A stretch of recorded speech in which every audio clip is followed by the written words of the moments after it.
আসসালামু আলাইকুম everyone. Sharmi's food স্পেশনে সবাইকে ওয়েলকাম। আমাদের উত্তরবঙ্গে কিভাবে কুমড়ো বড়ি দেওয়া হয় সেই রেসিপি শেয়ার করছি আপনাদের সঙ্গে।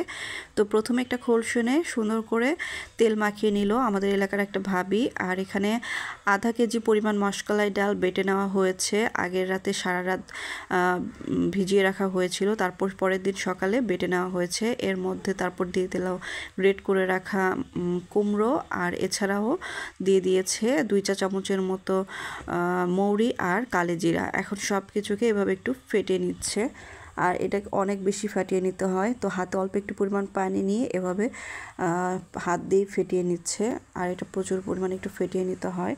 ফেটিয়ে নেওয়া হয়ে গেলে সেই খোলসুনের মধ্যে এভাবে ডিজাইন করে বড়ি দিয়ে দেওয়া হচ্ছে। এরপর পুরো বড়ি দেওয়া হয়ে গেলে এটা জাস্ট শুকিয়ে নিবে। তো এটা আমার শাশুড়ি মা বাসায় বানিয়ে নিয়েছে ওই ভাবিটাকে দিয়ে।